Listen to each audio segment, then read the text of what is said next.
Assalamualaikum warahmatullahi wabarakatuh.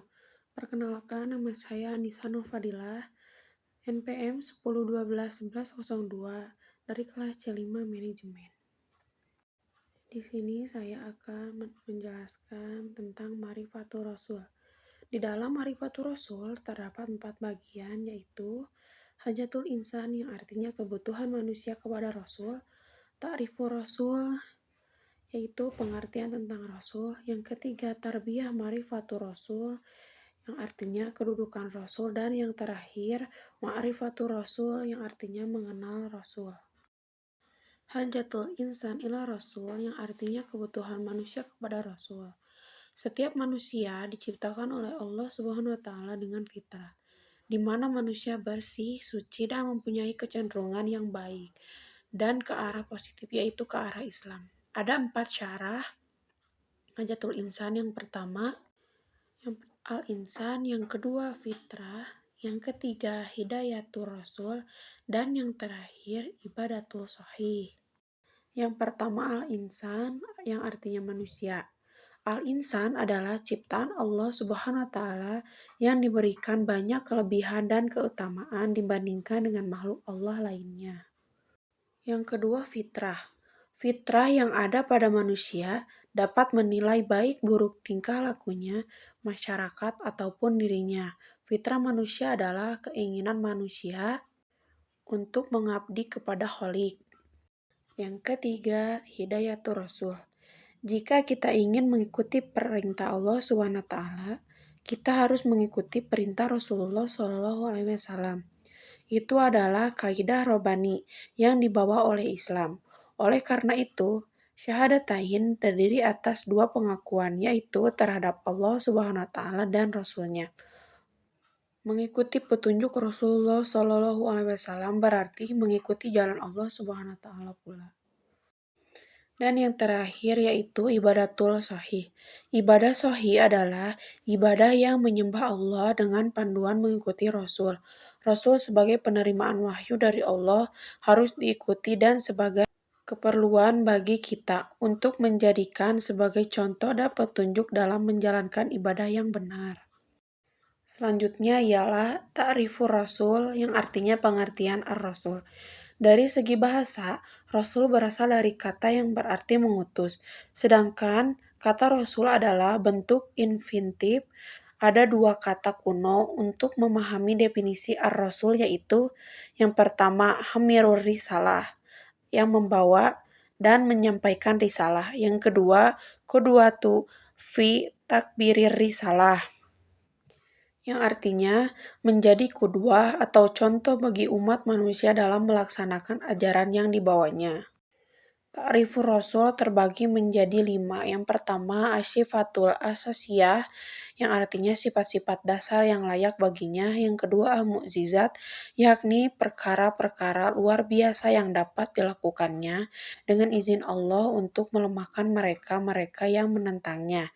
Yang ketiga, al-bisyarat, kabar gembira kedatangan seorang Rasul, ada kalanya telah diberitahukan oleh Rasul-Rasul lainnya. Yang keempat, an-nubuwat, yang artinya berita-berita kenabian yang disampaikannya. Dan yang terakhir, as-samarot, yang artinya hasil dakwah yang dilakukan. Yang pertama ialah asyifatul asasiyah, yang artinya sifat-sifat asasiyah, yakni sifat-sifat dasar yang layak baginya. Misalnya, sifat sidik yang artinya jujur, amanah yang artinya terpercaya, yang ketiga tablik yang artinya menyampaikan, dan fatona yang artinya cerdas. Sifat ini layak dimiliki oleh setiap rasul yang mengemban atau membawa risalah dari Allah Subhanahu wa Ta'ala. Yang kedua ialah al-mu'jizat yang artinya mukjizat, yakni perkara-perkara luar biasa yang dapat dilakukannya dengan izin Allah untuk melemahkan mereka-mereka yang menentangnya. Salah satu contohnya adalah mukjizat Rasulullah SAW ketika membelah bulan dengan izin Allah Subhanahu wa Ta'ala. Yang ketiga, al-bisyarat yang artinya berita gembira kedatangannya. Kabar gembira kedatangan seorang rasul ada kalanya telah diberitakan oleh rasul-rasul sebelumnya. Yang keempat ialah an-nubuwat yang artinya berita-berita kenabian, Yang disampaikannya, setiap Rasul senantiasa membawa berita dari Robnya melalui wahyu berisi ajaran, perintah dan larangan atau peristiwa-peristiwa masa lalu dan masa yang akan datang. Dan yang terakhir ialah as-samarot yang artinya hasil dakwah yang dilakukannya. Di antara hasil dakwah yang diwujudkan Rasulullah Shallallahu Alaihi Wasallam adalah munculnya generasi unggul dari sisi keimanan, ilmu dan amal, sehingga mampu berkuasa di muka bumi ini dan menebarkan ajaran Islam ke seluruh penjurunya. Selanjutnya adalah tarbiyah marifatul Rasul yang artinya kedudukan Rasul. Muhammad Shallallahu Alaihi Wasallam memiliki kedudukan yang istimewa bagi umat Islam. Namun, kedudukan beliau yang istimewa itu tidak disikapi oleh umat Islam dengan sikap gulau, yaitu berlebihan. Sebagaimana sikap kaum Nasrani yang mempertahankan Nabi Isa alaihissalam, umat Islam memposisikan Rasulullah Shallallahu Alaihi Wasallam secara proporsional sebagaimana diajarkan sendiri oleh beliau. Tarbiyah Marifatul Rasul terbagi menjadi beberapa bagian. Yang pertama ialah sebagai manusia biasa yang dikerjakan oleh seperti hal-hal manusia biasa yaitu makan, tidur, dan bekerja. Yang kedua ialah sebagai penerima dan penyampai wahyu dari Allah yang berbentuk kitab maupun suhuf. Dan yang terakhir ialah sebagai suri tauladan yang harus diteladani umatnya. Marifatul Rasul yang artinya mengenal Rasul. Rasulullah adalah seorang lelaki yang terpilih dan yang diutus oleh Allah dengan risalah kepada manusia. Definisi Rasul ini menggambarkan kepada kita bagaimana manusia sebagai Rasul yang terbaik di antara manusia lainnya, sehingga apa yang dibawa, dibincangkan, dan dilakukan adalah sesuatu yang terpilih dan mulia dibandingkan dengan manusia lainnya. Marifatul Rasul terbagi ke dalam beberapa bagian. Yang pertama ialah Ar-Rasul. Rasulullah adalah lelaki yang dipilih dan diutus Allah dengan risalah Islam kepada manusia. Rasul adalah manusia pilihannya dan kehidupannya semenjak kecil termasuk ibu bapaknya sudah dipersiapkan untuk menghasilkan ciri-ciri kerasulan yang terpilih dan mulia. Mengenal Rasul mesti mengetahui apakah peranan dan fungsi Rasul yang dibawanya. Terhadap dua peranan Rasul yaitu membawa risalah dan sebagai model. Rasul sebagai manusia biasa yang diberikan amanah untuk menyampaikan risalah kepada manusia. Yang kedua, hamilur risalah. Rasul membawa risalah kepada manusia. Banyak disampaikan di dalam ayat Al-Quran, tugas menyampaikan wahyu dan risalah ini adalah tugas dan amanah wajib bagi setiap Rasul.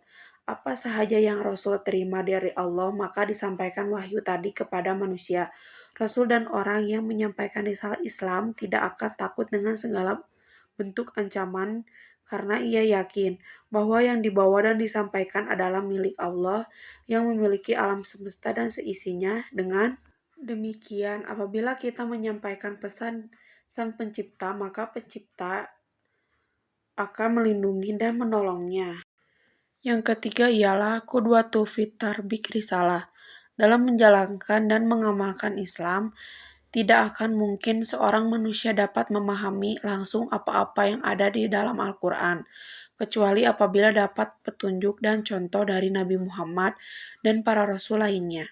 Mempunyai peranan dalam menjabati peran-peran Allah agar dapat diaplikasikan kepada manusia.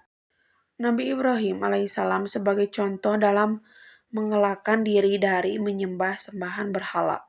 Walaupun demikian, sebagai umat Muhammad, yang wajib diikuti hanya kepada Nabi Muhammad sebagai penutup para nabi dan yang sesuai dengan pendekatan bagi manusia sekarang.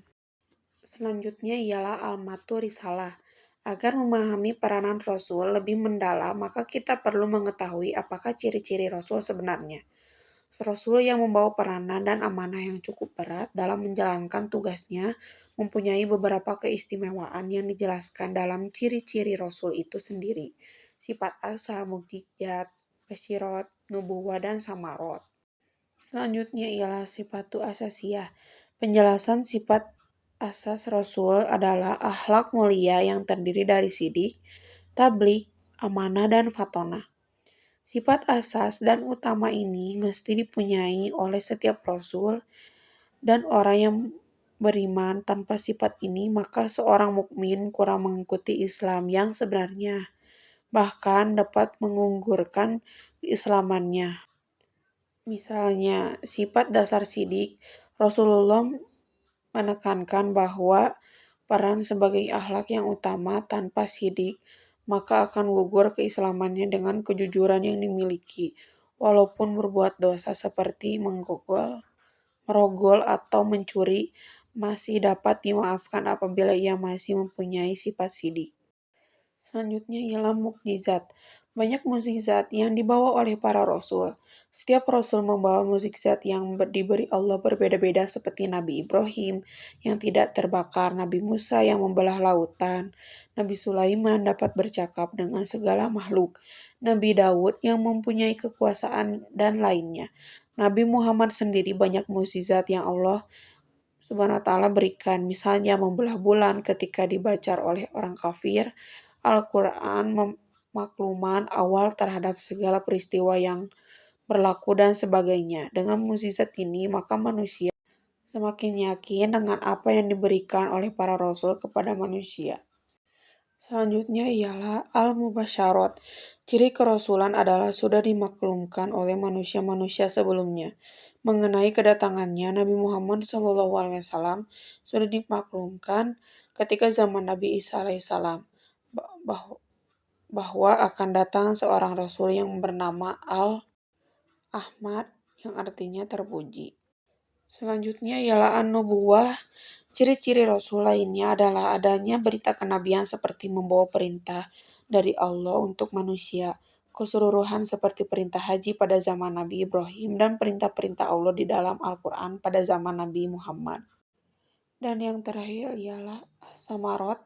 Kadar Nabi yaitu para sahabat adalah bukti nyata yang menjadikan perubahan-perubahan.